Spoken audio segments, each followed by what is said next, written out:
akan belajar presupposisi ya. Eh, Kita masuk dalam doa terlebih dulu ya. Mari kita berdoa. Bapa, kami bersyukur hari ini dalam keterbatasan dan juga kuliah di mana Tuhan yang akan memimpin kami dan juga memberikan kami satu pemikiran dan juga pengertian serta kemampuan untuk bisa menangkap dengan baik apa yang akan kami dengarkan, khususnya mengenai bertanggung jawab secara iman dalam menyampaikan dan memberitakan akan firman Tuhan, khususnya Injil Kerajaan Tuhan kami Yesus Kristus.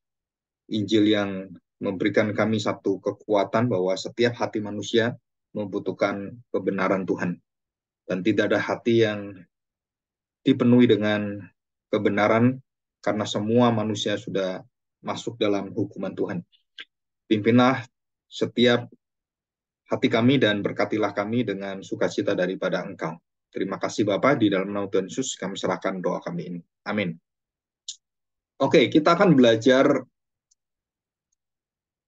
minggu yang lalu ya. Minggu yang lalu kita udah belajar beberapa kuliah itu. Ada 3 aspek apologetika yang penting ya. Pembuktian sebagai pembuktian, terus kemudian sebagai pembelaan, dan sebagai penyerangan. Nah, sebagai penyerangan itu biasanya banyak orang tuh pikir kalah menang. Menyerang orang itu pendapatnya, terus kemudian kita menyatakan ketidakmampuan dia gitu ya. Memang satu sisi ada efeknya ke sana. Tapi sebenarnya penyerangan ini adalah supaya mereka itu merasa tidak bisa lagi berapologetika lagi untuk menyampaikan argumennya. Sehingga mereka punya argumen itu nggak bisa karena nggak ada dasarnya. Atau menyerah istilahnya gitu kan. Nah, waktu mereka menyerah, karena kita ungkapkan pikiran-pikiran mereka yang salah, dalam arti tidak koherensi, tidak sejajar dengan rasio, dengan pemikiran-pemikiran, sehingga waktu mereka membuktikan kepada kita dan meminta atau menanyakan iman Kristen, waktu kita kembalikan kepada mereka dasar-dasar yang kita miliki, mereka nggak bisa jawab. Kenapa nggak bisa jawab? Karena yang mereka pakai adalah argumen untuk menyerang. Sedangkan kita adalah argumen untuk mempertahankan kebenaran dan menyatakan kebenaran itu ya kebenaran gitu kan. Nah, mereka mengapa waktu menyerang itu memakai sistem berpikir untuk menjatuhkan, dan waktu tidak bisa dijatuhkan, mereka tidak mau mengakuinya. Dan itu artinya bahwa mereka melarikan diri dari kebenaran dan mereka tidak mau terima. Ya, saya beri contoh gitu ya. Tuhan Yesus Allah menjadi manusia. Secara keilahian, apakah Allah mampu menjadi manusia? Jawabannya mampu. Kenapa mampu? Nah, dia Allah. Jadi secara rasio, kita nggak bisa lagi mengatakan bahwa nggak mungkin Allah menjadi manusia. Kok bisa kamu mengatakan Allah tidak mungkin menjadi manusia? Dan kemudian orang itu waktu kita beritahu, sangat mungkin, dan bukan hanya mungkin, sangat bisa, dan sangat mudah. Nah, waktu mereka mengatakan nggak bisa, nah karena mereka memegang ajaran mereka bahwa Allah yang menjadi manusia itu disebut sebagai itu penghujatan. Nggak ada, Allah ya Allah, manusia ya manusia. Nah, dengan konsep mereka berpikir seperti itu, mereka berpikir secara tidak logis. Kenapa tidak logis? Karena kemampuan Allah, kemahakuasaan Allah, dia dilarang untuk menjadi manusia oleh kita yang berpikir bahwa Allah itu nggak bisa jadi manusia. Maka seluruh argumen yang berkaitan dengan kemahakuasaan Allah itu gugur semua. Siapa yang melarang Allah menjadi manusia? Kriterianya apa? Kalau dia mengatakan bahwa agama saya, ya itu kan agama kamu. Apa semua agama juga hal yang sama? Nah, kita buktikan contoh di Hindu Buddha gitu. Dewa itu bisa menjadi manusia. Bisa. Jadi, kalau kita ngomong tentang inkarnasi, kita lebih mudah ngomong dengan orang Hindu daripada dengan orang yang lain, dengan orang Islam sama gitu kan, karena memang mereka Allah ya Allah gitu. Sedangkan Hindu, Buddha atau dewa-dewa Yunani itu lebih bisa. Kenapa lebih bisa? Karena ada konsep itu, ada terbuka mereka. Nah, yang tertutup itu, nah itu yang susah. Jadi mereka kemudian sudah membentengi dengan logika berdasarkan tradisi iman mereka. Jadi nggak bisa nembus. Kenapa nggak bisa nembus? Ya, dia nggak mau menerima rasio pandangan yang memang Allah mempunyai kemampuan bisa menjadi manusia. Itu jadi satu kejelasan gitu ya, supaya kita tahu bahwa apa yang kita sampaikan itu sebenarnya adalah bukan bergantung penilaian kita manusia atau agama kita, tapi bergantung apa? Kebenaran filsuf atau sofia atau hikmat yang ada di dalam pemikiran manusia yang memang itu adalah netral, subjektif, ya, dan objektif. Nah, objektif itu artinya tidak bergantung pada diri kita, kalau subjektif bergantung pada diri kita. Nah, kebenaran-kebenaran itu adalah kebenaran yang akan berdiri sendiri. Jadi kita mengatakan kalau Allah adalah Allah yang bisa menjadi manusia, terus sebaliknya, apakah manusia bisa menjadi Allah? Jawabannya adalah tidak mungkin. Kenapa tidak mungkin? Karena manusia tidak memiliki kemahakuasaan. Jadi jawabannya rasio itu jelas sekali. Mengapa orang menolak iman Kristen? Karena mereka itu membentengi dan mempunyai alasan-alasan bukan berdasarkan pada kebenaran rasio pemikiran secara umum, bukan kebenaran-kebenaran yang bisa dipikir, oh ya ini bisa terbuka, dan kita harus mengatakan Allah Maha Kuasa dan tidak ada larangan dan tidak ada satu konsep yang semua orang berpikir dalam pemikiran yang jernih, objektif, termasuk setiap orang-orang yang berpikir sebagai subjektif.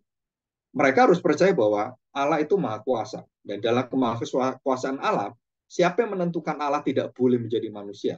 Ya Allah sendiri. Kalau Allah mau gimana? Ya bisa. Jadi bukan dari kita. Lupa kan ada firman Tuhan bahwa aku adalah Allah bukan manusia. Loh, ya betul. Allah bukan manusia, betul kan?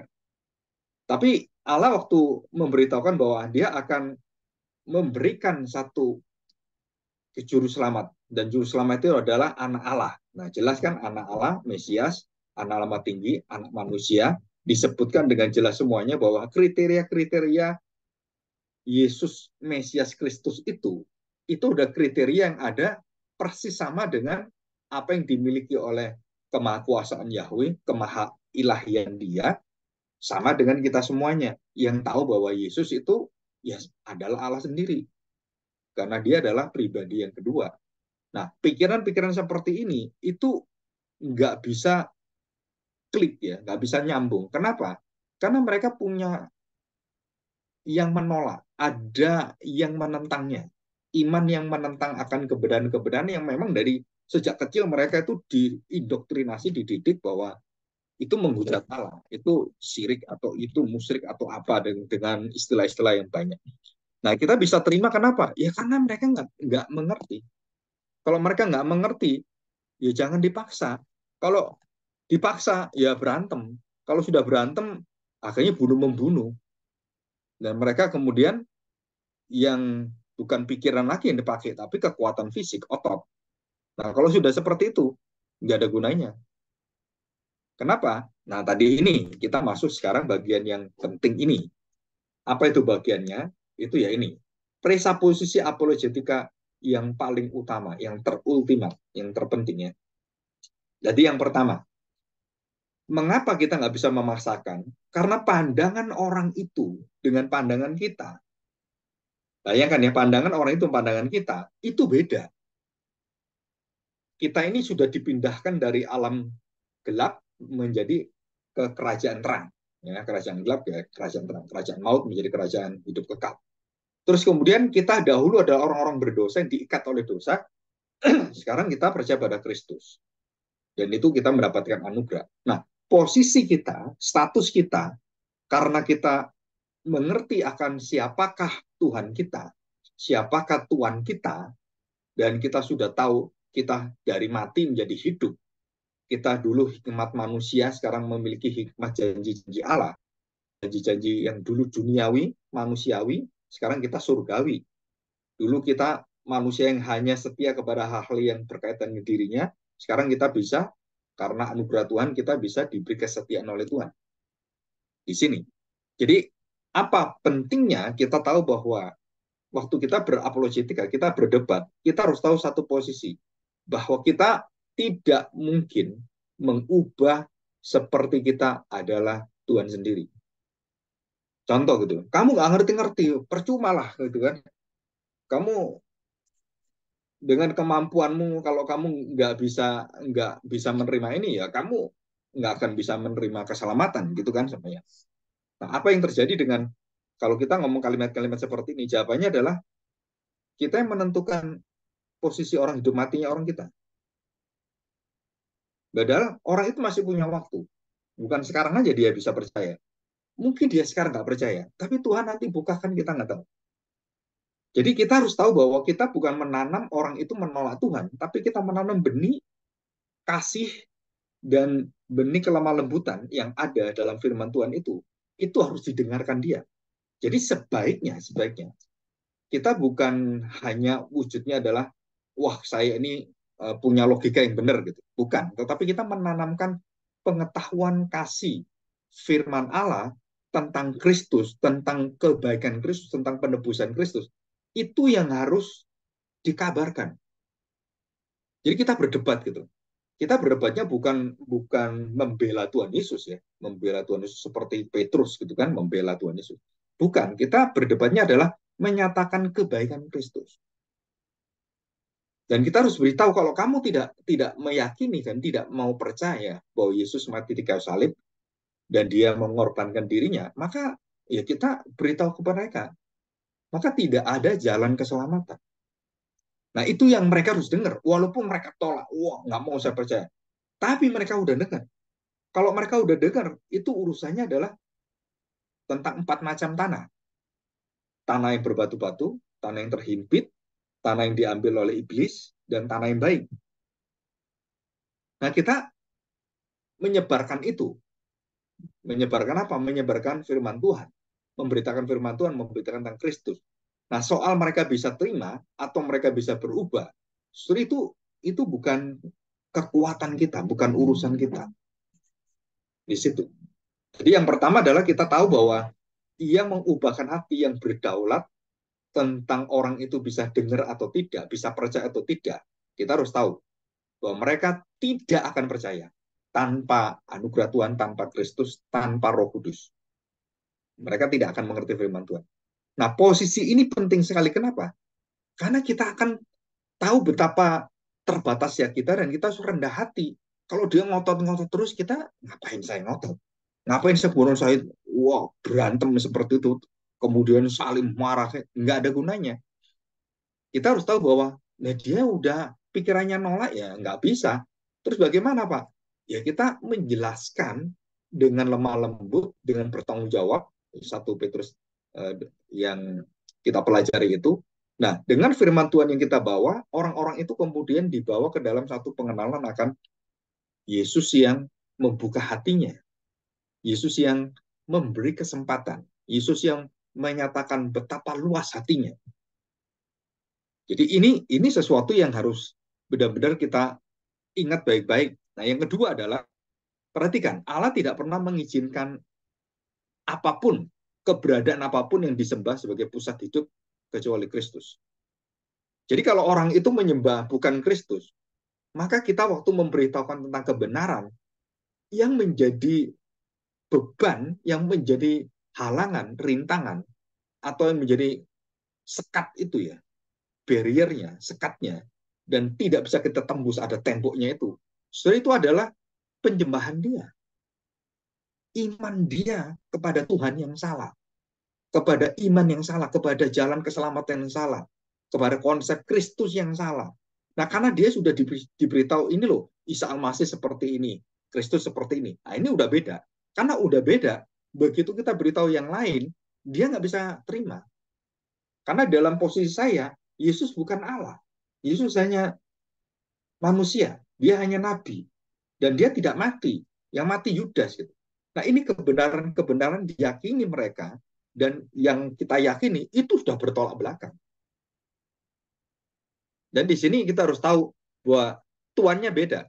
Hatimu tuannya bukan Kristus, kami tuannya adalah Allah kami. Kamu Allah kamu sendiri, kepercayaan kamu, nabi kamu. Kalau saya kan adalah Mesias, Kristus sendiri, firman Tuhan gitu. Nah, yang ketiga adalah perhatikan baik-baik. Waktu kita berdebat, waktu kita memberitakan firman Tuhan, bersaksi, ada sesuatu yang berkaitan dengan pemisahan kita dengan orang lain. Pengetahuan yang kita miliki adalah pengetahuan yang akan menyucikan kita, menguduskan kita. Kenapa? Karena kita berbicara tentang Kristus, kita memberitakan ketahuan tentang Kristus, tentang Allah sendiri, itu adalah Allah yang kudus. Jadi kita harus hati-hati. Kenapa hati-hati? Karena apa yang kita beritakan, jangan sampai kita memberitakan dengan cara-cara yang tidak kudus. Kita sakit hati, kita kemudian ngolok dia, terus mencaci maki, tolol kamu. Nah, di situ kita akhirnya tidak menjadi orang kudus. Kita memang kamu secara argumen betul, tapi kekudusan dalam mulutmu, dalam hatimu, wah kamu nggak bisa dipakai lagi. Kenapa? Karena hatimu penuh dengan kebencian, penuh dengan merendahkan orang. Nah, kita nggak bisa seperti itu. Ya, nggak bisa seperti itu. Paulus itu sangat sopan dengan Felix, dengan Kaisar, dengan Pilatus, dengan siapapun gitu ya. Waktu Tuhan Yesus ketemu Pilatus, dia sopan sekali. Dan dia tidak marahi Pilatus. Enggak. Dan dia mengatakan seperti yang kamu katakan. Nah, dia seringkali membalikkan kata-kata seperti itu. Jadi nggak ada yang seperti sekarang ini. Rasul-rasul berdebat kayak orang-orang zaman sekarang ini kan. Olok-olok gitu kan. Bodoh, goblok seperti itu. Nggak ada itu. Tetapi kalau hal-hal yang berbahaya di dalam kerohanian, Tuhan Yesus puncaknya mengatakan satu kalimat, satu kata yang sangat tajam adalah celakalah kamu. Itu kata yang tertinggi yang dipakai Tuhan Yesus adalah untuk menyatakan bahwa orang-orang Farisi adalah orang yang akan dibinasakan Tuhan. Dan itu yang bisa mengatakan siapa? Yang bisa mengatakan Tuhan Yesus. Dan Paulus sering mengatakan celakalah aku orang berdosa. Nabi-nabi juga sama, aku orang celaka, najis bibir. Nah, di situ kan. Jadi kita ini orang-orang yang tahu bahwa kita ini orang yang penuh dengan kejijikan, penuh dengan kelemahan.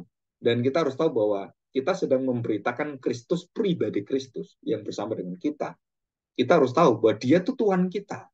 Bukan bukan kita ngotot-ngotot untuk apa ya, kalau orang itu istilahnya itu kegeeran gitu kan. Jadi kita waktu bela Tuhan Yesus seolah-olah kita ini yang berjasa. Nggak ada itu. Ya, nggak ada. Yang keempat, kita belajar sekarang. Yang keempat apa? Nah, kita lihat Roma pasal 1 ya. Roma pasal 1 ayat 19. Tidak ada kenetralan dalam berpikir manusia. Jadi semua manusia tidak ada yang tidak mengenal Allah. Itu dikatakan. Ya, semua manusia mengenal siapakah Allah. Bagaimana mengenal Allah? Mereka tahu kekuatan Allah. Bagaimana mereka tahu kekuatan Allah? Mereka harus belajar. Belajar apa? Mengerti bahwa Allah itu adalah Allah yang tidak bisa ditolak. Tidak bisa tidak diadakan. Ateis gitu kan. Ateis itu bukan ateis. Sebenarnya ya. Tidak ada Allah. Itu ateis itu istilah satu posisi yang tidak percaya ada Allah gitu kan. Tapi mereka sebenarnya dalam hati nurani mereka, mereka tahu itu Allah ada. Nah ini ayatnya, Roma 1 ayat 19. Karena apa yang dapat mereka ketahui tentang Allah, nyata bagi mereka. Sebab Allah telah menyatakannya kepada mereka. Jadi dalam moralitas, dalam kita hidup sebagai manusia, waktu kemudian kita melihat bencana alam, waduh luar biasa ini siapa ya? Punya kuasa luar biasa ini. Siapa yang bisa menolong kita? Ada gempa bumi, ada gunung meletus, ada bencana-bencana. Waduh, kita akhirnya ada hati nurani yang terdalam dari hati manusia itu yang akhirnya meminta pertolongan kepada yang maha kuasa. Dan itu hati kita. Setiap manusia punya hati di situ. 20. Sebab apa yang tidak nampak daripadanya, yaitu kekuatan yang kekal, yang kita nggak tahu kan, kekuatan Allah yang kekal itu seberapa besarnya. Sebenarnya itu semua tandanya itu unlimited. Ya, kenapa unlimited? Itu tak terbatas. Huruf S yang tidur, tahu ya, huruf S tapi yang tidur, itu namanya unlimited. Infinity. Itu tak terbatas. Jadi Allah itu pengetahuannya tak terbatas. Seberapa sih IQ-nya Tuhan? Nggak ada batasnya. Karena ukurannya bukan IQ Tuhan. Tuhan ukurannya ada dunia roh. Dia Allah yang maha. Nah, maha itu artinya ya ilahi. Dan tidak ada yang seperti Allah. Punya pengetahuan yang maha tahu, punya kuasa yang maha kuasa, dia bisa hadir, dia maha hadir, dan tidak ada yang seperti Allah. Itu tidak bisa diukur. Jadi manusia itu kadang-kadang kurang ajar ya. Dinamakan sebagai manusia homo mensura. Homo mensura itu artinya apa? Manusia mengukur segala sesuatu. Ya, homo luden. Manusia itu mengerjakan homo labora gitu kan, dan manusia itu manusia makhluk bermain, nah, sports dan lain-lain. Jadi manusia itu mengukur segala sesuatu, mengamati segala sesuatu, menilai segala sesuatu. Nah, itu adalah manusia. Tetapi dia sendiri batasnya itu ada semuanya. Jadi seberapa pinternya manusia, itu ada batasnya. Nggak ada manusia punya IQ 2000, nggak ada. Ya, IQ 200 saja udah jarang. Mungkin hanya satu dua orang. Itu pun orangnya rada senewan gitu kan. Kadang-kadang rada sedikit jiwa juga. Orang yang terlalu pinter itu biasanya rada miring-miring juga. Dan pergaulannya aneh-aneh juga gitu. Kenapa? Karena dia tidak bisa apa ya berpikir dengan orang yang yang setara dengan dia, yang selevel dengan dia. Itu sulit orang-orang seperti itu. Jadi kalau kita ngomong dengan Einstein gitu kan, atau kita ngomong dengan Elon Musk gitu kan, omongannya itu beda. Kenapa beda? Karena level IQ-nya tuh tinggi sekali dia. Jadi waktu kita bicara-bicara, kok gak nyantol ya, frekuensinya nggak nembus kita katanya. Ngomong iya, ini ngomong ini. Aduh apa sih itu orbit planet dan lain-lain? Wah nggak tahu kita kan, karena bahasanya bahasa yang memang kita nggak ngerti di situ. Nah kita tahu bahwa di dalam diri manusia dikatakan bahwa tidak ada kenetralan. Semua manusia tahu siapakah Allah, tahu kekuatan Allah, dan tahu bahwa semua itu ada Allah. Dan tidak mungkin tidak ada Allah. Dikatakan, sebab apa yang tidak nampak daripadanya, kekuatan yang kekal dan keilahiannya dapat nampak kepada pikiran dari karyanya sejak dunia diciptakan, sehingga mereka tidak dapat berdalih. Nah ini penting. Mereka tidak dapat berdalih. Kenapa nggak bisa berdalih? Tidak bisa beralasan. Nanti saya akan ceritakan satu cerita sebagai penutup tentang ateis, ya, yang menghina orang Kristen dan bagaimana dia akhirnya diubahkan, kemudian dibalikkan oleh Tuhan dan dia merasa dia seperti Tuhan. Ya, nanti kita akan mendengarkan ini. Nah, perhatikan, jadi tidak ada kenetralan dalam pikiran manusia. Semua manusia jatuh dalam dosa. Semua manusia tidak bisa menembus kepada kebenaran yang sempurna. Terus bagaimana, Pak? Berarti hanya satu-satunya cara. Allah yang menuntun manusia. Allah yang memberikan jalan pada manusia. Nah, itu sejak dari zaman dahulu, nabi-nabi, bangsa Israel, zamannya Nuh, zamannya waktu Sodom Gomora, zaman di dalam Babel, dan semuanya. Kita tahu bahwa manusia itu melawan Tuhan. Bukan tidak mengenal Tuhan. Dia mengenal Tuhan. Dia ingin menciptakan Tuhan. Siapa yang dijadikan Tuhan? Ya dirinya sendiri. Kalau orang itu luar biasa berpengetahuan, punya kuasa, wah dia menjadi raja, dia menjadi Tuhan. Kaisar Romawi itu Tuhan.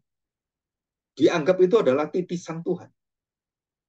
Jadi raja-raja zaman Romawi itu, semua raja-raja, Octavianus, Nero, Herodes, wah saudara itu semua adalah Allah bagi penduduknya.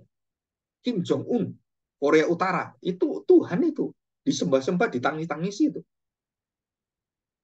Kalau sudah ulang tahunnya orang-orang seperti itu kayak dewa aja dia, kayak Tuhan. Dan China juga sama. Negara-negara yang komunis juga sama.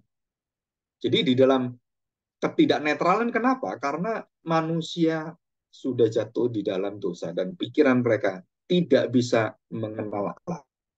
Walaupun mereka tahu ada Allah. Tapi mengenal Allah dan mengerti Allah dan bisa menerima, saudara itu nggak bisa. Kenapa nggak bisa? Mereka satu sisi hatinya menolak Tuhan. Tapi secara pikiran, secara umumnya, bahwa dunia ini ada karena ada yang menciptakan. Kalau ada sesuatu, pasti ada yang mengadakan. Ini dari mana? Barang ini dari mana? Barang ini, oh dari, saya kalau membuat rumah, rumah dari mana? Oh ada semen, semen ada batu, batu dari mana? Kita ambil batu, ya dari tanah. Tanah dari mana? Oh tanah sudah ribuan tahun dan kemudian menghasilkan semen dan itu kena erosi, kena hujan dan semuanya. Nah dari mana hujan semuanya? Setelah waktu kita tanya semuanya, siapa yang mengatur semuanya? Siapa yang maha mengerti dan maha ada dan tahu semuanya itu? Akhirnya mau nggak mau, ya berarti ada yang mendesain semua. Siapa desain di antara segala desain semua? Yang mengatur segala pengaturan, yang menyebabkan segala penyebab itu. Nah, yang tidak disebabkan karena dia menyebabkan segala sesuatu, dia sendiri tidak ada yang menyebabkan dan dia mandiri dan dialah Allah. Dan itu yang dinamakan ultimat. Ultimat itu apa? Jadi kalau kita mengatakan, oh ya ini ada ya, dari mana ini ada? Oh ya ada, berarti ada yang mengadakan. Loh, ada yang mengadakan, diadakan oleh yang ada mengadakan. Dari yang sebelumnya belum ada dan ada. Terus dunia ini siapa mengadakan? Adalah Tuhan. Nah Tuhan siapa yang mengadakan? Nah kita berhenti. Kenapa berhenti? Karena Tuhan berada, bukan ada yang mengadakan. Dialah keberadaan yang tidak diadakan oleh siapapun dan dia berada pada dirinya sendiri tanpa ada yang mengadakan. Dan dia adalah Tuhan. Dialah yang menyebabkan segala sesuatu. Dia menciptakan segala sesuatu. Dan dia tidak diciptakan oleh siapapun karena dia adalah pencipta. Namanya pencipta tidak diciptakan. Namanya ciptaan ya diciptakan oleh pencipta. Namanya penyebab berarti dia menyebabkan segala sesuatu. Kalau dia menyebabkan segala sesuatu, siapa yang menyebabkan dia? Ya dia disebabkan yang lain. Nah, siapa yang menyebabkan orang lain yang tidak ada penyebabnya? Nah, itulah Allah. Jadi ini dalam pikiran kita sebagai orang yang berrasio, kita tahu bahwa ujung segala sesuatu, penyebab segala sesuatu, keberadaan segala sesuatu, terus akibat segala sesuatu, dari mana segala sesuatu, dan yang tidak ada menjadi ada, dari mana? Kita langsung tahu jawabannya apa. Kita orang Kristen, firman Tuhan memberitahukan adalah Allah. Di situ. Jadi waktu saya berdebat dengan seseorang, waktu saya memberitakan Injil, saudara-saudara punya 5 hal ini. Jadi ketuhanan Kristus, kita tahu bahwa mereka menentang kita, mereka tidak menyembah pada Tuhan yang benar, maka mereka punya kebenaran-kebenaran yang nggak akan bisa nyambung dengan kita. Yang ketiga adalah kita dikuduskan oleh Tuhan. Kita mengerti bahwa Kristus tidak membuat kita menjadi orang-orang yang menghakimi orang, mengolok-olok orang, mentolol-tololkan orang, dungu-dungu orang gitu kan.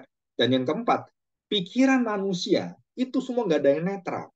Mereka sudah dikamiri oleh dosa, dipolusi oleh dosa, sehingga pikiran mereka tidak bisa menerima kebenaran karena mereka sudah diikat dengan kekuatan dosa itu. Dosa apa? Bahwa mereka sudah tidak mengenal Allah, kehilangan kemuliaan Allah. Roma pasal 23. Dan yang kelima apa? Saudara, tadi itu. Jadi tidak ada kebebasan dalam pola pikir dalam keberdosaan. Jadi kalau orang tanya pada saya, Pak, apakah dalam iman Kristen free will, bukan liberty ya, agak beda. Free will, liberty itu kebebasan orang bebas gitu kan. Tapi free will itu kehendak bebas. Beda. Kebebasan dan kehendak bebas. Nah, yang sering diperdebatkan adalah, kan free will-nya kan ada manusia. Saudara perhatikan, tadi saya sudah jelaskan. Kalau Tuhan kita adalah Allah, Tuhan kita adalah Kristus. Saya tanya, saudara, apa kebebasan kita? Kita milik Kristus. Kita harus menurut Kristus. Apa kebebasan kita? Kita bebas di dalam ketuhanan Kristus. Di luar Kristus, nggak ada kebebasan. Loh Pak, itu kan nggak bebas. Siapa bilang nggak bebas? Bebas dalam kebenaran. Wah, saya nggak mau di dalam pengertian seperti itu. Kamu bebas dalam dosa. Kamu hamba dosa. Kamu bebas dalam dosa. Jadi kamu melakukan semuanya, kamu yang ngatur siapa? Ya dosa. Ujung-ujung kemana? Kepada maut, kepada kematian. Jadi hidup kita itu nggak ada yang netral seperti sebagai free will, absolutely free will. Nggak ada, sorry. Nggak ada orang free will. Saya beri contoh gitu ya, contoh. Saya hari ini mau pakai baju. Semua kehendak saya yang bebas. Menurut saya kan bebas. Ini ada baju 7. Ya kan, saya punya 7. Punya baju. Terus saya milih, wah saya hari ini karena hari ini suasana cerah, biru. Ah, cobalah saya pakai warna biru. Saya tanya, kamu free will nggak? Punya kehendak bebas nggak? Enggak. Kenapa enggak? Yang menentukan betul kamu. Tapi preferensi, pengaruh-pengaruh, oh ini cuaca gini, orang seneng ini, oh lagi suasana gini, saya senang kalau suasana gini, saya pakai warna biru. Apa kamu punya free will? Oh yang menentukan kan saya, Pak. Iya, tapi kan preferensi dalam hidupmu itu mencenderungkan kamu ke dalam pilihan-pilihan yang kamu sendiri harusnya apa? Kalau kamu betul-betul free will, ya kamu nggak perlu dipengaruhi siapapun. Kamu duduk aja, terus kemudian kamu tentukan. Dan kamu sampai mati nggak tentukan apapun. Kenapa? Karena penentuan keputusan dari kita mau bebas, saudara, bebas yang mutlak, itu kamu nggak gerak kemana-mana. Kamu cuma diem doang. Kenapa? Karena berpikir, oh iya, dulu saya dipengaruhi ini. Oh, dulu saya senang ini. Oh, nggak boleh ini. Terus, saya mau pilih mana? Semua pilihan itu ada pengaruh dari luar. Tidak ada manusia memilih tanpa pengaruh apapun. Kita bukan Tuhan. Tuhan memilih kita berdasarkan hatinya. Tidak ada pengaruh siapapun. Sedangkan kita memilih Allah karena kita dipengaruhi Allah. Kita memilih Kristus karena Kristus yang memilih kita. Kita memilih, oh saya mau memilih tanpa Kristus. Nggak mungkin kamu pilih Tuhan Yesus tanpa Kristus. Kamu memilih dia sebagai Tuhanmu tanpa Tuhan memilih kamu. Nggak mungkin. Siapa yang memilih tanpa dipengaruhi apapun? Itu hanya Allah. Kalau kamu memakai hak Allah dan kamu nggak punya kekuatan keilahian, terus kamu mengatakan, aku ingin free will, kamu duduk, kamu sampai mati nggak kemana-mana. Diem aja. Kenapa? Ini namanya nggak ada pengaruh. Mau A, mau B, ya nggak boleh. Kenapa nggak boleh? Oh ini pengaruh bapak saya. Oh ini pengaruh, saya mau punya pacar. Pengaruh mama saya, wajahnya papa saya, terus kemudian kesukuan itu mempengaruhi. Nggak mungkin orang Jawa terus kemudian punya cita-cita kawin dengan orang Afrika, kalau ini laki-lakinya gitu ya. Wanita Afrika yang gendut, yang gede seperti itu, wah saya punya preferensi ingin kawin bebas mau pilih orang Afrika yang gendut, yang besar itu. Nggak mungkin. Kenapa nggak mungkin? Karena tidak ada preferensi. Tidak ada pengaruh. Sedangkan kita hidup dari bayi, kita dipengaruhi dengan lingkungan kita, dipengaruhi dengan orang tua kita, dan semua pengaruh kita. Absolute free will itu adalah kematian. Nah ini kalau kalian mendengarkan tentang ada kehendak bebas, saudara belajar baik-baik. Kenapa? Karena Alkitab tidak pernah mengajar ada kehendak bebas. Tunjukkan saya satu ayat. Kita diberi kebebasan oleh Tuhan. Oh ada Pak. Adam dan Hawa kan? Mana? Saya tanya. Itu kejadian kan? Tuhan kan memberitahukan. Buah ini boleh kamu makan bebas kan Pak? Enggak. Kenapa enggak? Karena kamu kalimatnya cuma motong separuh. Buah ini boleh dimakan semuanya. Iya, terus kalimatnya selanjutnya apa? Tetapi buah pengetahuan baik dan jahat itu jangan kamu makan. Bebas nggak? Mutlak nggak kamu bebas? Tuhan memberi kebebasan, iya, tapi dikasih satu tanggung jawab, dikasih satu pilihan, dikasih satu ujian. Apa kamu bebas? Jawabannya enggak. Dan apa yang harus saya pilih? Saya adalah diciptakan oleh Tuhan. Maka saya harus memilih apa? Taat pada Tuhan. Jadi Adam dan Hawa itu harus taat pada Tuhan. Tapi waktu dia nggak taat, apa yang terjadi? Dia pilih, saya kepingin bebas. Nggak mau diatur oleh Tuhan. Maka dia kepingin, melihat buah itu kepingin, dia makan. Mati dia. Jadi absolute free will, absolute decision, self decision, keputusan diri, itu kematian. Karena kita memberitahu, kamu ingin bebas, kamu tentukan langkahmu, tidak mau bersama dengan Tuhan, kamu mati. Itu Alkitab. Saya sering mendengarkan orang ngomong soal free will. Saya tanya, coba kamu selidiki dalam Alkitab, ada nggak free will? Terus saya beritahu, Tuhan Yesus punya free will nggak? Coba, Tuhan Yesus punya free will nggak? Dia diutus, dia datang, dia dinubuatkan, dia menjadi manusia, dia lahir di Bethlehem. Di dalam Mika diberitahukan bahwa dia akan lahir di sini. Orang tuanya siapa? Dari suku siapa? Dia ditentukan semua satu persatu. Mulai dari lahir di mana, lahir dari siapa, keturunan siapa, dari keturunan Abraham, keturunan Daud, keturunan, semua ditentukan. Saya tanya sekarang, apa bebasnya Tuhan Yesus? Apa Tuhan Yesus nggak punya free will? Setelah coba kita berpikir secara logis gitu. Di dalam diri kita itu, surat kenetralan pikiran manusia itu adalah kematian. Semua diciptakan Tuhan itu terikat pada Tuhan. Nggak ada free will. Dalam arti absolute free will. Tapi kalau Tuhan memberikan, kamu boleh makan ini. Nggak boleh kan? Kan ada kehendak bebas itu. Iya. Tapi kehendak bebasnya tetap ada apa? Ada batas-batasnya. Ada tanggung jawabnya.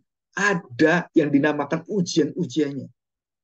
Begitu kamu melanggar Tuhan, kamu mendapatkan hukuman. Jadi bebas nggak? Bebas asal kamu dalam kebenaran. Bebas, silakan. Tapi begitu kamu melanggar, kamu menjadi hamba dosa, dan kamu bebas di dalam dosa, kamu sudah keluar dari anugerah Tuhan. Ya. Oke, nah kita lihat ini ya, ayat yang 21. Sekalipun mereka mengenal Allah, mereka tidak memuliakan dia sebagai Allah, atau mengucap syukur kepadanya. Banyak orang-orang zaman modern ini, mereka diberkati Tuhan, mereka bisa hidup, mereka bisa kawin, mereka bisa punya makanan, mereka bisa mewah, mereka bisa macam-macam. Tapi apakah mereka orang-orang seperti ini yang tanda petik hujan dan panas dengan murah hati Tuhan berikan kepada orang jahat dan juga orang baik? Betul kan? Ayatnya di mana? Coba kita lihat Matius 5 ayat 45. Ya, saya bacakan ya.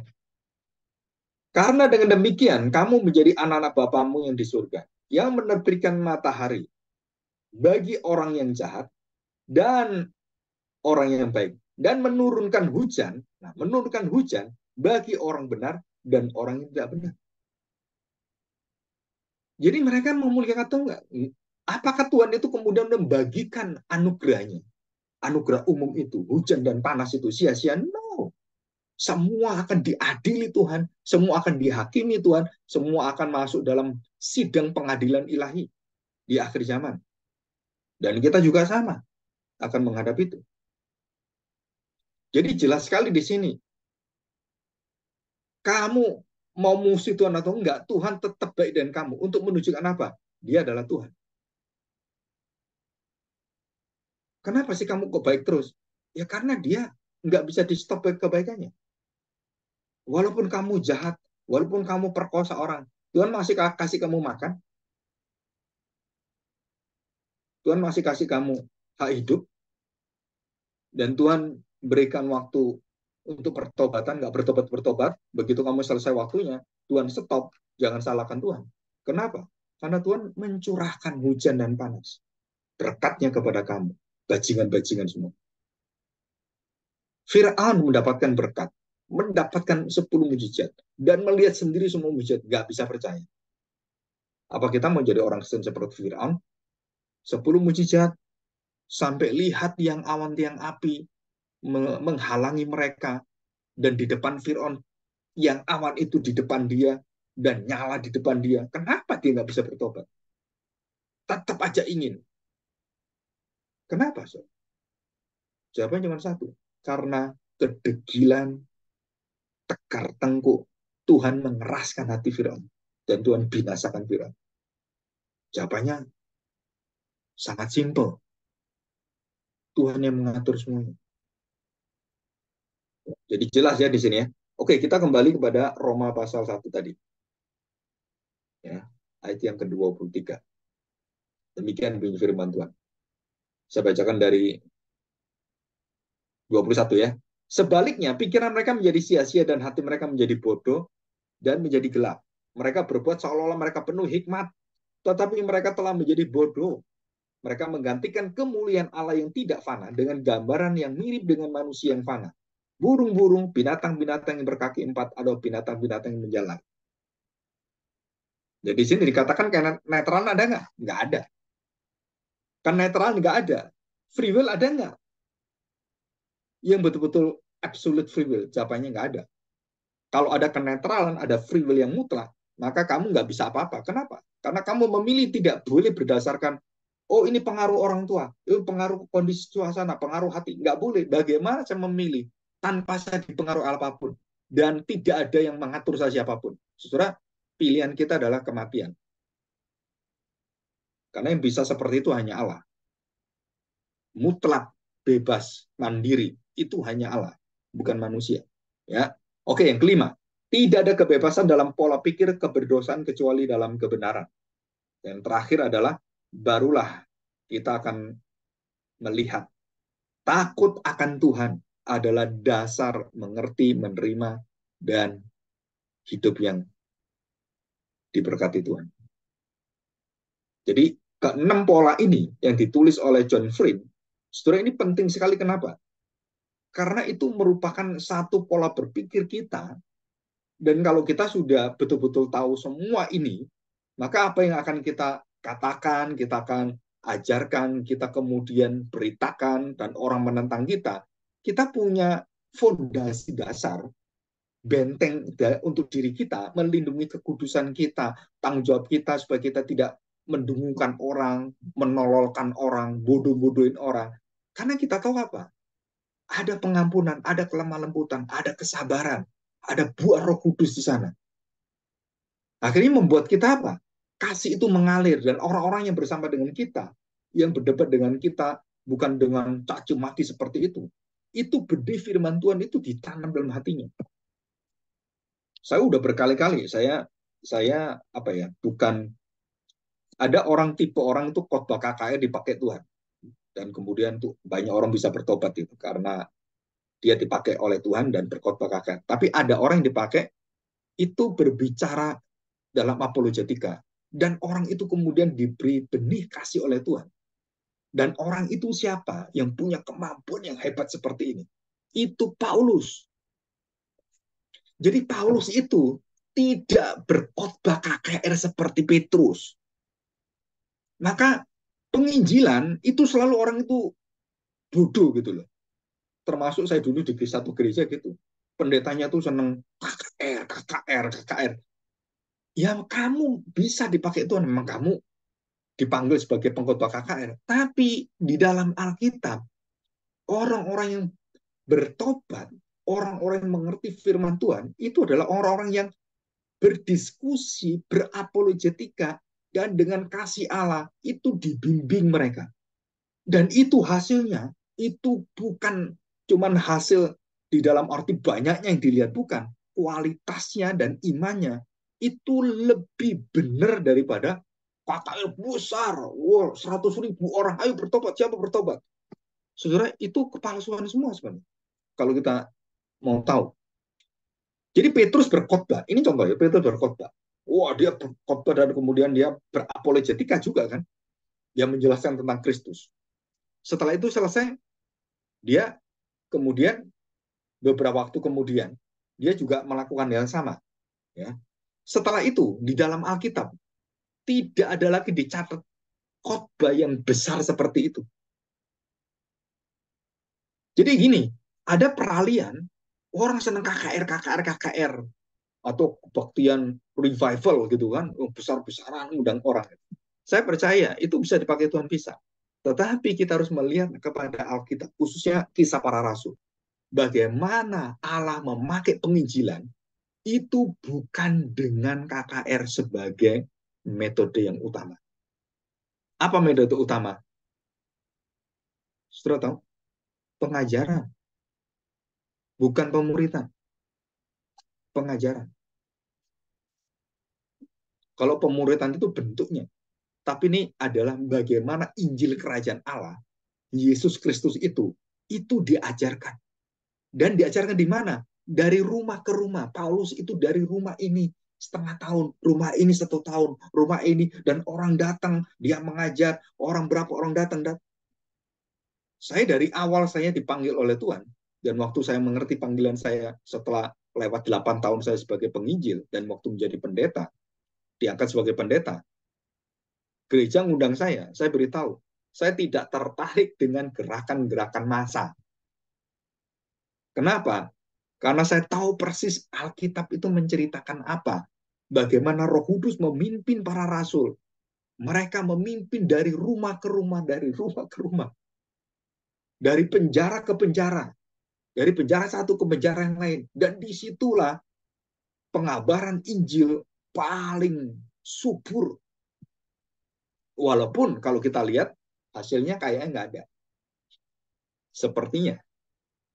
Tapi waktu kita menanam Kristus, kita menanam kebenaran pengajaran, siapakah Kristus, Injil yang dibawa, wah, itu kekuatannya luar biasa. Maka saya harapkan kalian coba mulai berpikir untuk ke depan kalau saya mendirikan perintisan gereja, apa yang harus kamu bangun paling dasar.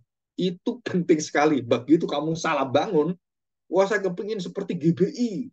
Wah bisa orang banyak, orang datang, kemudian wah puji-pujian yang luar biasa. Saya beritahu, ibadah, penyembahan, puji-pujian tidak pernah menobatkan orang. Alkitab hanya mengatakan, dari manakah orang bisa beriman? Jawabannya cuma satu, mendengar firman Tuhan. Jadi kalau di dalam ibadah itu tidak ada firman yang benar, tidak ada Kristus yang benar diberitakan, nggak akan ada pertobatan yang benar, yang sejati. Itu bagi saya yang tahu. Tapi bagi yang hamba Tuhan lain, ya saya nggak mau tahu gitu kan. Kenapa? Itu urusannya dia dengan Tuhan. Tapi kita yang tahu betul-betul posisi yang Alkitab, bagaimana Tuhan Yesus mengabarkan Injil, sudah pola-pola Tuhan Yesus sama, mengajar. Matius pasal 5 sampai pasal 7, khotbah di bukit, bukan KKR, saudara. Pengajaran. Dan itu dia lakukan setiap hari terus. Dan rutin, terus. Rutin sampai 3 tahun. Nggak berhenti. Jadi bukan, ayo KKR, oh, ayo siapa yang mau sembuh, ayo doain selesai, udah kamu sudah diselamatkan. Waduh itu pengajaran yang membodohkan sekali. Kenapa? Karena iman kita ini bukan cuma sekali dengar beres gitu. Waduh, berat sekali kita masuk zaman sekarang ini gereja udah racunnya udah seperti grupnya seperti yang racun itu kan, yang rock and roll itu. Dan di sini kita harus tahu bahwa ini loh hal-hal yang harus kalian mengerti betul-betul dasar-dasar yang sangat penting di dalam apologetika, dalam mengabarkan Injil, kita membangun satu pelayanan. Kita harus menjunjung tinggi Tuhan di atas segalanya adalah Kristus, Allah kita. Dan kita tahu, tanpa kekuatan dia menjadi dasar gereja, dasar hidup kita, dan dia menjadi kepala yang memimpin kita, maka tidak ada jalan yang bisa kita bangun apapun.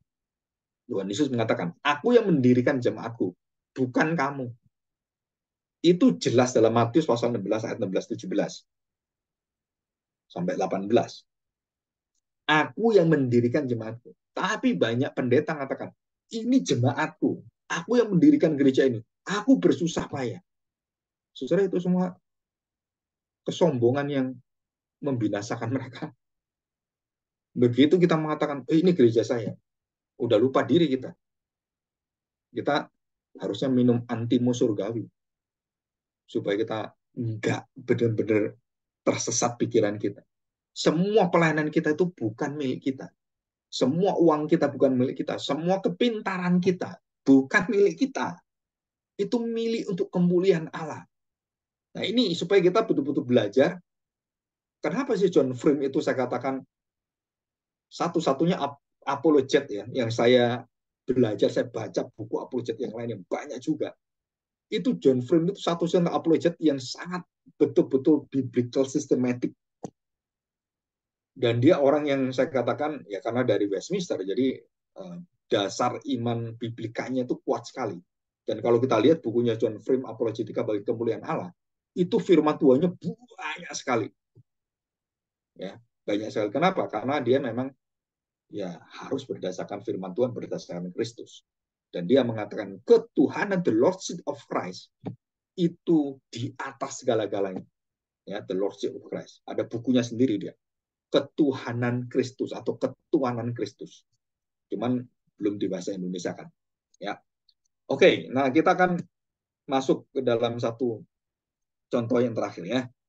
Nah, perhatikan, saya memberikan contoh ini supaya kalian juga bisa mendiskusikan. Nanti minggu depan kalau saya datang, kita diskusi ini. Ya, diskusi. Nah, cerita ini kalian nanti pikirkan baik-baik. Ya, pikirkan baik-baik. Ada seorang Kristen yang keluarganya itu miskin. Dan dia dari agama yang lain terus menjadi orang Kristen. Dan waktu dia menjadi orang Kristen, dia hidupnya itu dalam kesengsaraan yang luar biasa. Dia dikeluarkan dari keluarganya, dan kemudian dia menikah, dia punya anak, dia tidak mendapatkan warisan. Semua di stop semuanya, dan pekerjaan dia juga dia dikeluarkan dari lingkungan kampung itu, dia diusir, nggak boleh ada di situ. Jadi semua haknya sebagai orang Kristen dia tuh diusir. Akhirnya dia pindah ke kota. Ya, di salah satu kota itu dia kemudian menyewa satu kamar sempit, ya 2 kamar. Jadi dia dengan istrinya, dengan anak yang kecil, dan 2 anaknya di satu kamar yang kecil, 2 orang itu. Dan itu sangat sederhana, dan dia mencari pekerjaan, istrinya juga mencari pekerjaan jadi pembantu rumah tangga. Dan kemudian dia mulai belajar lagi pelan-pelan, terus hanya bisa makan untuk hari itu, dia bisa membantu di pasar dan semuanya gitu kan. Nah, suatu hari dia tuh akhirnya imannya goyah, dan dia berdoa pada Tuhan. Dan dia tiap hari berdoa dengan suara yang sungguh-sungguh. Nah, bertepatan sebelahnya itu orang ateis. Jadi sebelahnya orang ateis. Nah, orang ateis itu mendengar.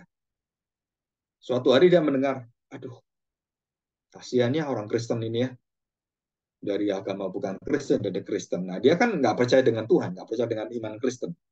Terus waktu-waktu dia dengar gitu kan, dia ya istilahnya tuh, ngapain kamu jadi Kristen? Coba kamu nggak jadi Kristen, mungkin bisa lebih baik gitu kan. Nah, setelah dia mendengarkan 1, 2 hari, 3 hari, 2 minggu, 3 minggu, 2 bulan, dan kemudian mendekati berbulan-bulan, dan doanya orang Kristen itu sama, lama-lama dia tuh ya bosen juga berdoa. Dan suatu hari dia cari kerjaan, nggak ada kerjaan karena COVID. Semua kerjaan tutup semuanya. Waduh, keluarga itu nggak bisa makan. Dan akhirnya dia meminta kepada saudara istrinya dan semuanya masih ada yang baik, mengirimi makanan dan bisa hidup. Akhirnya dia berdoa pada Tuhan, Tuhan, aku sekarang goyah. Dan dia berdoa, mengikut engkau itu tambah susah. Hidup saya tambah susah. Anak-anak saya nggak tahu sekolah apa enggak. Apakah hidup bersama dengan engkau ini beginikah nasib saya? Kalau engkau ada Tuhan. Nah, dia mengatakan, Tuhan Yesus, engkau itu kalau ada, tunjukkan kamu menolong saya. Dan didengar oleh si ateis. Karena rumah mereka cuma tertutupi dengan sepetak kayu gitu kan. Dan dia mendengarkan itu. Terus yang ateis ini berpikir-pikir, coba kamu minta tolong saya. Langsung tak tolongnya. Bukan Tuhan kan. Akhirnya ya terserah lu. Kenapa lu? Ya salahmu sendiri, kamu percaya Tuhan yang nggak bisa bantu kamu. Coba saya pengen tahu. Kapan kamu dibantu Tuhan? Nah, dia ketemu akhirnya di luar dengan bapak ini. Pak, bapak saya dengar bapak doa pergumulan ya? Iya. Pergumulan apa? Ya, saya cari kerja susah, makan susah. Terus bapak masih percaya dengan Tuhan? Percaya dengan Tuhan Yesus gitu? Ya percaya. Kalau saya nggak percaya, Pak. Cobalah bapak kalau mau, ya kalau bapak mau, cobalah Jangan percaya Tuhan, berdoalah kepada siapapun lah gitu kan, supaya Bapak dibantu. Akhirnya ya nggak bisa. Saya harus berdoa pada Tuhan saya sudah berkomitmen, saya menyembah Dia, saya percaya pada Dia. Gitu. Ya Bapak nggak akan dapat, Tuhannya bisu, gitu kan. Tuhanmu diam aja gitu loh, nggak ngapa-ngapain. Dan kemudian dia berdoa lagi. Berapa hari kemudian dia dengar lagi doa itu. Lama-lama si ateis ini kemudian berpikir, saya ingin menunjukkan bahwa bukan Tuhan yang jawab doamu, aku yang jawab doamu. Wah gitu kan. Tiba-tiba dia hatinya baik. Ya. Terus kemudian dia beli makanan, beli beras. Waktu itu sekitar 15 kilo. Dia beli ini, beli Indomie. Wah, satu becak gitu kan. Dia beliin semuanya. Kira-kira hampir ya 500.000 lah. Dia beli semuanya. Dan malam-malam itu mereka berdoa, mereka nggak ada makanan. Ya. Anaknya juga sudah kelaparan, nggak ada makan. Terus gimana nih Pak? Gimana? Ayo kita berdoa, kita berdoa. Berdoa lagi. Kita hari ini puasa dulu. Besok siapa tahu ada makan. Dan malam itu mereka berdoa bersama-sama. Ya, berdoa. Nah, doa itu didengar oleh yang ateis ini. Ah, doa lagi dia. Wah, istrinya nangis tuh. Tuhan Yesus, Tuhan tolong. Dan yang ateis ini terharu dia. Ya udah, dia tahu akhirnya di depan pintu pelan-pelan tahu semua. Setelah itu doa begitu selesai, dia ketuk-ketuk. Terus anak yang kecil, ada orang ketuk-ketuk Pak. Masa dengerin. Terus kok lama ya? Coba kakaknya buka, gitu kan. Kakaknya kemudian liatin kok nggak ada orang. Tuh pintunya dibuka. Waktu pintu dibuka, nah yang ateis itu ngintip di pintu sebelah, diliatin oleh dia. Nah, dibuka itu kan. Dan waktu anak itu dibuka, anak itu langsung kaget. Langsung dia lari ke papanya. Puji Tuhan, Pak. Puji Tuhan. Kenapa? Ada yang ngirim makanan. Itu banyak di depan. Dan kemudian dibuka oleh mamanya kan.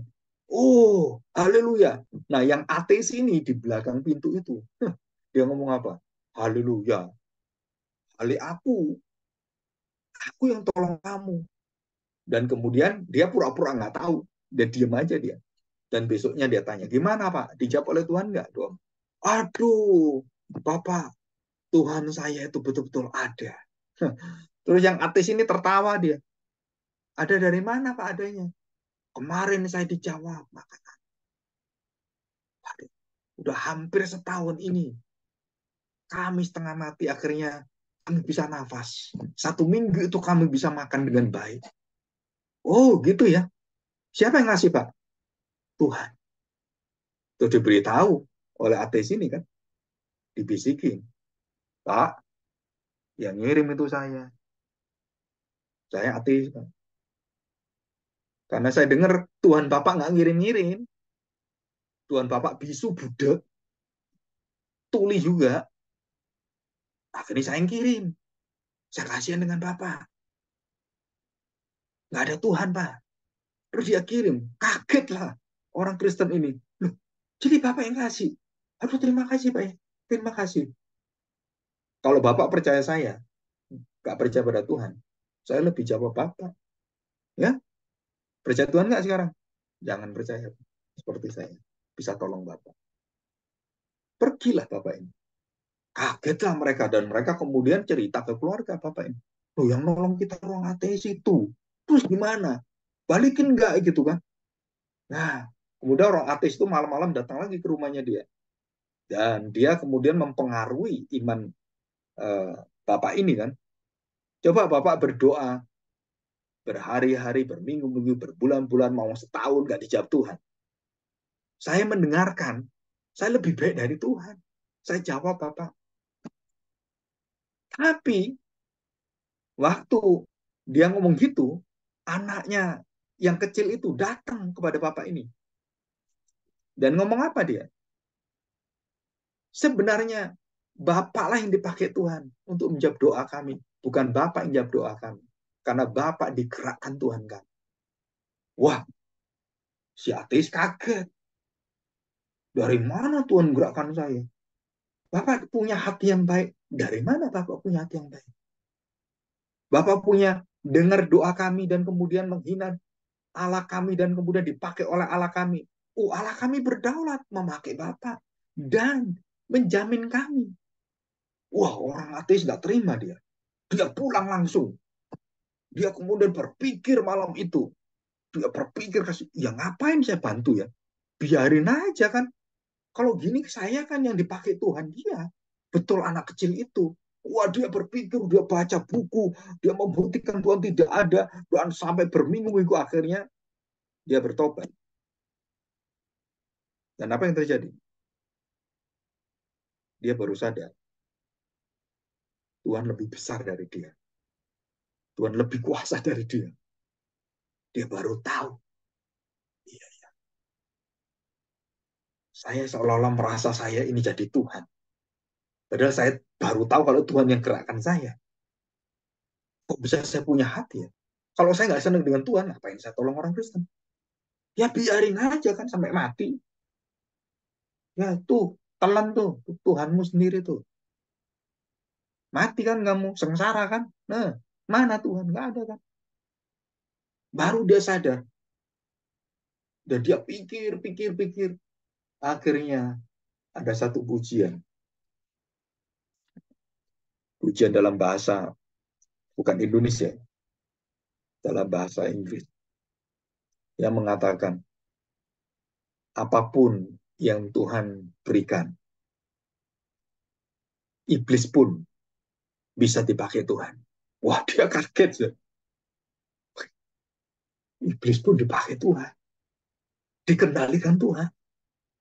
Fir'aun dikendalikan Tuhan. Asyur dikendalikan Tuhan. Dan hanya Tuhan yang membawa semua hati manusia ditundukkan takluk kepada dia. Wah, dia akhirnya bertobat. Dia membaca Alkitab. Dia mulai membaca dari awal.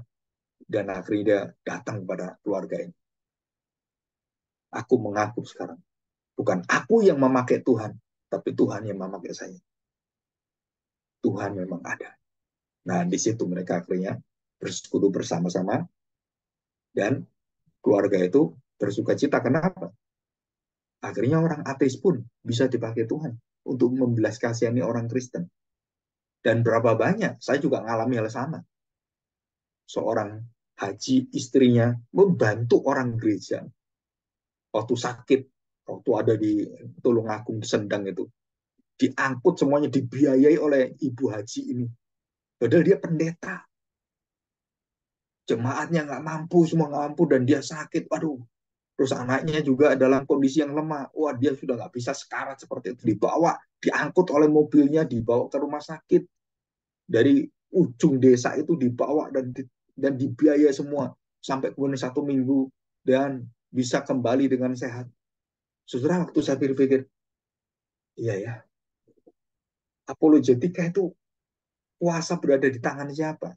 Orang mau ngotot-ngotot dengan kita, nggak masalah. Kenapa?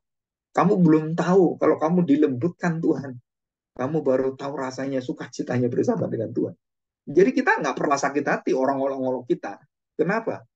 Tuhan yang mengendalikan semua. Ya, dan kita bersyukur di hadapan Tuhan. Ya, oke. Uh, kita cukup hari ini ya. Kalau ada pertanyaan silakan. 1, 2 aja.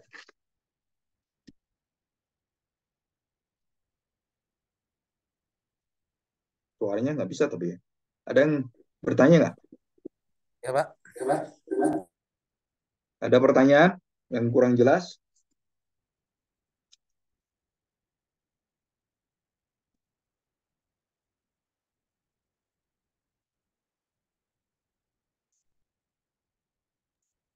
Shalom, Pak.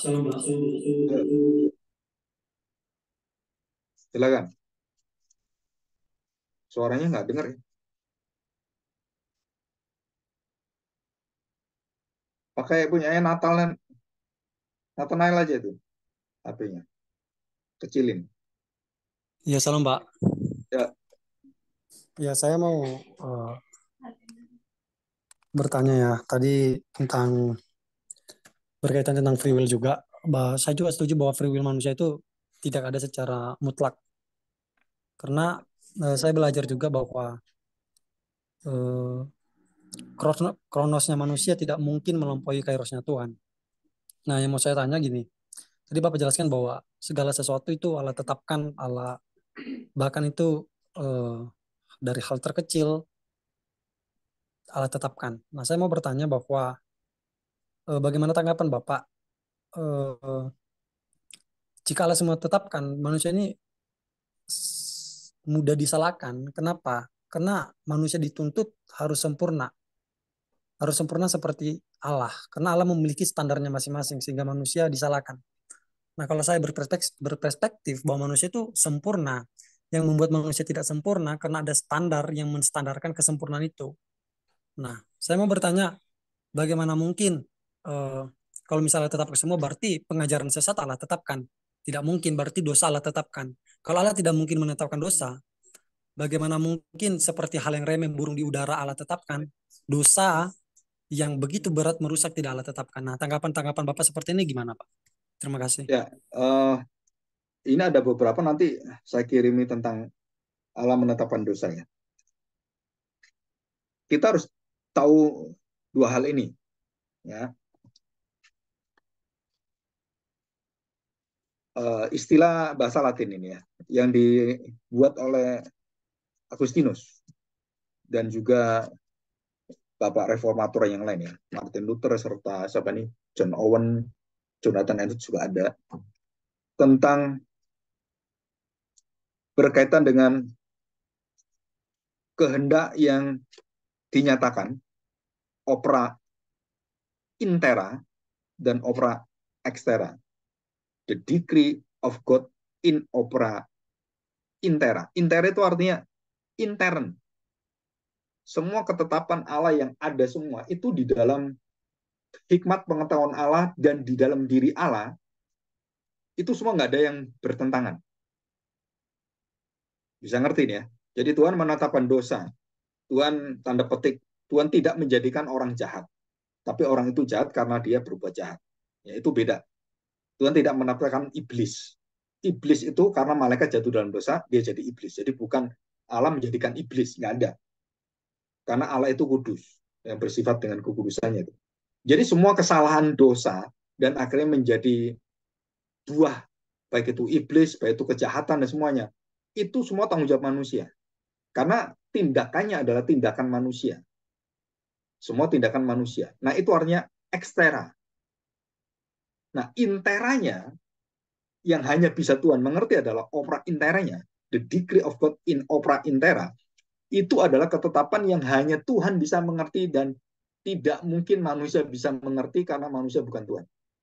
Dan itu dicatat dosa di tetapan Tuhan bukan dalam arti secara langsung jelas, enggak. Tapi gelap dan terang, kejahatan dan kebaikan itu semua diciptakan Tuhan. Iya, ayatnya ada dalam Yesaya. Ya. Jadi saya tanya sekarang, waktu Adam memilih, dia mau memilih A atau B, Tuhan tahu semua enggak? Tahu. Apa yang dipilih itu dalam dosa pun Tuhan tahu. Tahu. Kenapa tahu? Karena dosa sediakan penebusannya. Kalau Tuhan nggak tahu, ya dia nanti baru tahu, baru sediakan, oh ya, tak tebus ya. No. Jadi sebelum segala sesuatu ada, dalam Efesus pasal 1 ayat 11, pasal 3 juga, pasal ayat 3 juga ada. Dan dikatakan bahwa Tuhan menetapkan segala sesuatu sebelum dunia ada. Jadi apapun yang terjadi dalam hidup manusia, bukan hanya di hidup manusia, di alam iblis pun yang jatuh dalam dosa di surga itu dan dihempaskan Tuhan, itu di dalam seluruh kendali Tuhan semua. Nah, ini namanya opera intera. Dan Agustinus bisa memberikan semacam apa ya, pikiran untuk bisa supaya kita ngerti, dia memakai opera intera dan ekstera ini supaya kita tahu membedakan ini untuk membantu kita. Tapi di dalam diri Allah nggak ada beda-beda itu. Tapi di dalam pikiran kita, kita diberitahu yang bisa kamu ngerti, ya kamu akhirnya diberitahu oleh Tuhan ini loh. Seperti contoh ini, Yusuf. ya kan? Dijual oleh saudara-saudaranya, dimusuhi oleh saudaranya. Kejahatan nggak? Kejahatan. Saya tanya, kenapa Yusuf menerima itu semuanya? Sampai dia kemudian dipenjara, tukang minuman, juru minuman, ya, yang kemudian mengkhianati dia, dan kemudian apa ya, orang itu dosa-dosa orang-orang itu semua kan. Terus saya tanya sekarang, waktu Yusuf kemudian murid siapa ini, saudara-saudaranya ketakut dengan Yusuf dan mereka kemudian meminta supaya Yusuf tidak membunuh dia di dalam Kejadian 50-20. Yusuf mengatakan apa? Kamu mereka-reka yang jahat, betul kan? Kan manusia ini jahat ini. Saudaranya ditolong pun pikirannya masih jahat. Tapi Yusuf tahu Allah selalu mereka-reka yang baik. Nah, itu di situ kita lihat opera extera dan opera intera. Jadi kejahatan dari semua yang ada, mulai dari Yusuf dimusuhi di rumah, dijual kepada orang Mesir, kemudian diperbudak, terus dia kemudian dipenjara semuanya, sampai kemudian saudaranya datang dan dijamin oleh dia, dan mereka ketakutan, dan dia mengatakan kalimat, untuk memelihara satu bangsa yang besar. Nah, itu tujuannya. Jadi kenapa ini terjadi semua? Karena ada rancangan Tuhan, seperti dalam satu hutan gitu kan, yang bagus sekali, hutan itu bagus sekali. Tiba-tiba ada burung yang kirim bom atom ke kepalamu, tai, ceprot, gitu kan. Terus kita pegang. Saya pernah ini di Amerika. Saya lihatin, waduh bagus ya, waduh burungnya bagus-bagus ini. Terus tiba-tiba ceprot, kaget ya. Terus saya pegang ini, tai. Marahlah saya kan. Wah, hutan indah kayak gini, kurang ajar gitu kan. Terus kemudian profesor saya yang bareng-bareng dengan kita gitu, terus dia beritahu, itulah bedanya antara segala sesuatu yang kita lihat, kita seneng waktu sesuai dengan hati kita. Dan waktu nggak sesuai dengan hati kita ngomong apa? Wah, Tuhan nggak baik. Sama dengan apa? Dengan segala sesuatu yang sepertinya kita nggak bisa terima. Allah kok memakai Fir'aun. Kenapa Allah menerbitkan Fir'aun? Kenapa Allah menerbitkan Ahasiweros? Kenapa Allah mengangkat Nebukadnezar? Kenapa Allah mengangkat Darius? Ini kan raja-raja jahat semua. Kan kejahatannya itu dipakai oleh Tuhan untuk apa? Untuk menggenapi rencananya. Dan semua siapa ngontrol? Tuhan. Itu disebut sebagai opera intera. Dan kita hanya melihat ekstranya apa? Oh iya ini begini, baru jadi. Baru ngerti kita. Oh iya baru gini, baru ngerti. Tapi Tuhan itu intera. Di dalamnya dia tahu semua. Dan itu jawaban secara sistematiknya gitu. Nah kalau jawaban secara biblikanya, ya tadi Yusuf. Jadi antara tanggung jawab kita yang harus bertanggung jawab atas dosa-dosa dan orang-orang berdosa pun sama, itu seiring dengan seluruh ketetapan Allah. Dan Allah tidak bisa disalahkan. Loh kan Allah yang menetapkan dosa. Jadi Yudas jatuh dalam dosa. Itu kan sudah tetapan Allah. Kan Yudasnya nggak salah. No. Allah menetapkan seluruh hal yang ada, termasuk tanda petik. Kejatuhan Yudas itu di dalam kekudusan. Karena Allah bukan Allah yang gelap. Allah kudus. Jadi penetapan Allah di dalam dosa itu di dalam kekudusan, dalam keadilannya, dalam kebenarannya. Sedangkan waktu Yudas melakukan itu di dalam dosanya, di dalam ketidakadilannya, di dalam kejijikannya. Dan dia jatuh dalam dosa. Nah itu bedanya di situ. Bagaimana ini bisa disatukan? Kita nggak bisa manusia. Hanya Tuhan yang bisa. Dan itu kebenaran Alkitab yang kita terima. Ya, sampai hari ini nggak ada yang bisa menyinkronkan itu. Paradoks namanya. Kebenaran ini seolah-olah bertabrakan, tetapi tidak pernah bertabrakan.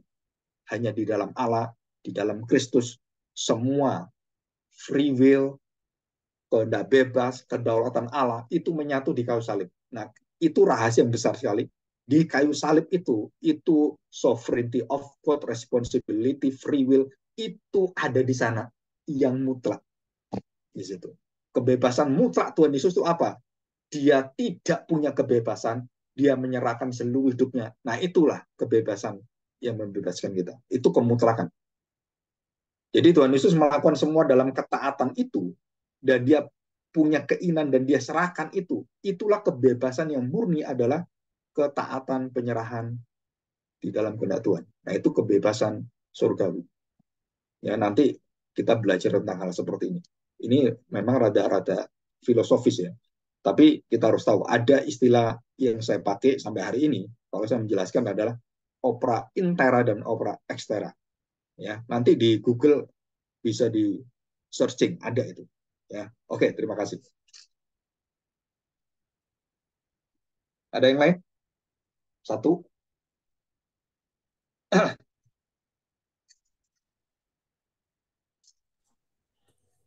Ya, saya mau menanggapi Pak yang Bapak Ya, jelaskan tadi. Eh, tadi Bapak sudah menjelaskan bahwa segala sesuatu ditetapkan Allah dan itu logis ya. Tapi ya ada satu hal yang paradoks lagi nih. Nah, tadi Bapak katakan bahwa ketika Allah menetapkan dosa dalam itu pun dalam kekudusan, dalam kesucian, dan kita ketergantungan kembali lagi kepada manusia itu. Contohnya tadi Bapak bilang seperti iblis jatuh dalam dosa karena dia melakukan dosa, dan Yudas ketika jatuh dalam dosa karena Yudasnya yang salah. Nah, seakan-akan di sini ada free will Yudas kan. Nah, perspektif saya dalam menanggapi ini, kalau memang Allah semua yang tetapkan dosa dalam tadi dijelaskan dalam Efesus 1:3-4 ya, menetapkan dosa, eh, kita harus benar-benar ya Allah semua. Contohnya Allah menetapkan Yudas jatuh. Ya, Allah memang menetapkan Yudas jatuh, bukan berarti kita melihat kekudusan Allah. Kekudusan Allah kan beda standarnya dengan kekudusan kita. Kita jangan memoralkan Allah supaya Allah itu kudus, gitu Pak. Jadi kalau misalnya Allah menetapkan orang pun berdosa jatuh dalam dosa, yaitu keadilan Allah. Keadilan Allah lebih adil daripada perspektif kita untuk mengadilkan Allah. Nah, itu gimana Pak? Karena saya pernah baca baca buku gitu juga. Jadi kita tidak bisa karena Allah kudus, Allah tidak mungkin buat dosa atau menjatuhkan orangnya, itu keadilan dia, dan dosa tidak bisa terintervensi dari kealahan Allah, gitu Pak. Gimana itu Pak? jadi gini, kita nggak bisa memisahkan keadilan dan kekudusan. Itu ada dalam diri Allah. Jadi kalau ada buku yang memisahkan, oh ini urusannya keadilan Allah bukan kekudusan, itu nggak mungkin. Karena Allah itu adalah Allah yang kudus, adil, dan waktu kita katakan adil, dia harus kudus. Kalau kita katakan kudus, dia harus adil. Dan itu tidak bisa dipisahkan. Dalam segala keputusan Allah, itu adil, benar, kudus. Itu menyatu. Maka kita belajar sifat yang disebut sebagai sifat tata ekonomi Allah. Apa artinya? Seluruh karakter Allah itu tidak bisa terlepas satu sama lain. Itu disebut sebagai integrated attributes of God. Jadi atribut Allah yang terintegrasi. Jadi kalau dia menetapkan dosa, saya tanya sekarang, bagaimana dikatakan adil? Orangnya aja nggak ada. Namanya adil itu diukur dengan apa? Dengan perbuatan. Sedangkan perbuatan Yudas saja kita belum tahu. Nah, contoh ini ya, Efesus pasal 1. Coba saya baca ya. Ini contoh. Efesus pasal 1 ayat 3. Ya, perhatikan.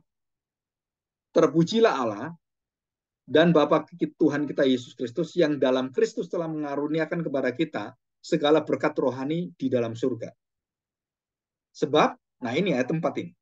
Di dalam Dia Allah telah memilih kita sebelum dunia dijadikan, supaya kita kudus dan tak bercacat di hadapannya. Jadi waktu Allah memilih, ada kaitannya dengan kekudusan. Iya, ada kaitannya dengan apa? Ketidakbercacatan, keadilan, kebenaran. Ada. Dan tidak pernah terpisah. Dan dijelaskan sini, sebab di dalam Dia Allah telah memilih kita sebelum dunia ada. Kamu belum ada. Tuhan sudah memilih, bukan hanya kamu. Dunia belum ada, Tuhan pilih kamu. Ini intara Tuhan, bukan eksteranya. Kita nggak bisa mikir itu bagaimana ya saya dipilih kok saya nggak ada kok dipilih. Itu bukan kekuatan kita berpikir, karena kita nggak bisa berpikir apa yang tidak ada. Itu ya. Nah, itu dikatakan di sini. Terus kemudian ayat yang kelima dulu ya, ayat kelima. Dalam kasih ia telah menentukan kita dari semula oleh Yesus Kristus untuk menjadi anak-anaknya sesuai dengan kerelaan kehendaknya. supaya terpujilah kasih karunia-Nya yang mulia yang dikaruniakannya kepada kita di dalam Dia yang dikasihinya. Dan kita baru terus nanti penebusan dan semuanya. Jadi ini doktrin pilihan ini itu bukan cuman orang dipilih oleh Tuhan sebelum dijadikan, enggak, itu berkaitan dengan sifat karakter Allah, kasih Allah, kekudusan Allah, bagaimana tak bercacat di hadapan Allah, kebenaran itu enggak terpisah, enggak pernah dipisahkan juga. Jadi kalau ada apa ya tulisan-tulisan yang memisahkan hal seperti ini, mungkin bagi saya itu adalah untuk supaya kita lebih mengenal akan, oh ini sifat Allah di sini, oh ini seperti ini. Tetapi itu semua sebenarnya nggak bisa tidak dikaitkan. Semua terintegritas satu sama lain. Integral istilahnya. Jadi nggak mungkin Allah yang kudus tidak benar. Tidak mungkin Allah yang kudus tidak adil. Kalau dia adil, dia harus kudus. Atau begini, orang yang Tuhan adalah maha kuasa. Bagaimana dia maha kuasa kalau dia melakukan sesuatu yang kuasa luar biasa apa? Apakah Tuhan bisa melakukan dosa yang mengalahkan akan kekudusannya? Jawabannya nggak mungkin. Bisakah Allah mengangkat sehingga dia tidak menciptakan sesuatu yang tidak bisa diangkat oleh Tuhan? Ya nggak mungkin. Kenapa? Itu melawan semua atribut dia. Dia maha kuasa, tapi menciptakan sesuatu yang dia nggak kuasa. Nggak mungkin. Itu berlawanan dengan karakter dia. Dari semua sama. Ya, jadi waktu dia menetapkan Yudas, dia menetapkan semua kejadian-kejadian seluruh sampai akhir zaman nanti. Itu semua berkaitan dengan integritas diri Allah semuanya. Tuhan itu selalu baik adanya. Nah, kita hanya diberitahu yang Roma pasal 8:28 adalah apapun yang terjadi segala sesuatu adalah membentuk dan memberitahukan kita bahwa Allah itu baik adanya. Nah, itu ayatnya di situ. Jadi penetapan dosa, kenapa ditetapkan? Jawabannya Roma 8:28, karena Allah baik. Dosa kok baik? Apakah ada dosa bisa dipakai untuk kebaikan? Itu Allah yang punya hak, bukan kita. Dan itu semua Allah yang punya kuasa mengendalikan segala sesuatu. Dan kita harus terbuka dengan pendapat-pendapat yang khususnya Alkitab itu yang harus kita terima sebagai kebenaran itu. Jadi kalau kita udah menerima ini, ada kesulitan-kesulitan itu karena kitanya nggak mampu menyatukan itu. Tapi Alkitab itu dengan jelas mengajarkan bahwa seluruh sifat Allah itu adalah tidak pernah terlepaskan semua satu sama lain. Nah itu ya supaya kita bisa ngerti dengan jelas gitu. Ya, oke, terima kasih.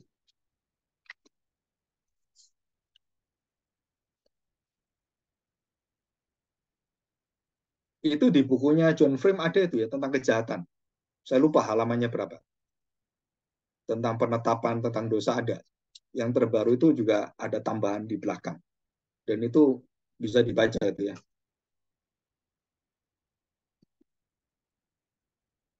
Oke, ada yang lain? Kalau nggak ada, ya ini saya stop dulu ya. Saya rekam soalnya.